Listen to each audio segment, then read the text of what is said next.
Kottayam ഉഴവൂരിൽ school വിദ്യാർത്ഥികൾക്കും autorickshaw ഡ്രൈവർമാർക്കും നേരെ ഗുണ്ടാക്രമണം. Uzhavoor ടൗണിലും KR Narayanan ആശുപത്രിയിലുമാണ് സംഘർഷമുണ്ടായത്. School വിദ്യാർത്ഥികളെ മർദ്ദിക്കാനെത്തിയ ഗുണ്ടകൾ നാട്ടുകാർക്കെതിരെയും ഓട്ടോ ഡ്രൈവർമാരെയും മർദ്ദിക്കുകയാണ് ചെയ്തത്. സംഘർഷം തടയാനെത്തിയ കുറുവലങ്ങാട് പോലീസ് സ്റ്റേഷനിലെ SI അടക്കം പോലീസുകാർക്കും ക്രൂരമായി മർദ്ദനമേറ്റു.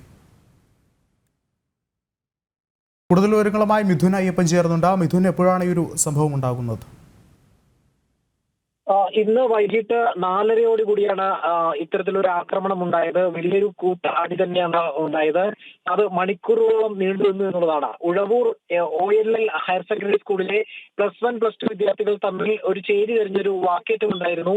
ഈ ചെറിയ രീതിയിലുള്ള സംഘർഷം അവിടെ ഉണ്ടായിരുന്നു. അതിന്റെ പിന്നാലെയാണ് ഇതിൽ ഒരു വിഭാഗം വിദ്യാർത്ഥികൾ വിളിച്ചതിന്റെ ഭാഗമായി ഈരാറ്റുപേട്ട, അതുപോലെ തന്നെ വലവൂർ, പാല എന്നിവിടങ്ങളിൽ നിന്നുള്ള നിരവധി ഗുണ്ടകൾ ഉഴവൂരിലെത്തുന്നത്, ഈ വിദ്യാർത്ഥികളെ മർദ്ദിക്കാൻ ശ്രമിക്കുന്നത്. ഇത് കണ്ട് തടയാനെത്തിയ ഓട്ടോറിക്ഷ ഡ്രൈവർമാർക്കും അതുപോലെ തന്നെ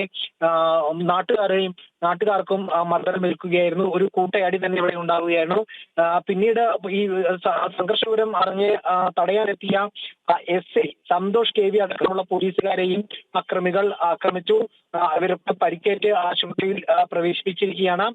2 ഓട്ടോറിക്ഷ തൊഴിലാളികളെ വ്യക്തമാണ്. കോട്ടയം ഉഴവൂരിലാണ് വിദ്യാർത്ഥികൾക്ക് നേരെ ഗുണ്ടാക്രമണം ഉണ്ടായിട്ടുള്ളത്. മിഥുൻ അയ്യപ്പനാണ് വിശദമായ റിപ്പോർട്ടുകൾ പങ്കുവച്ചത്.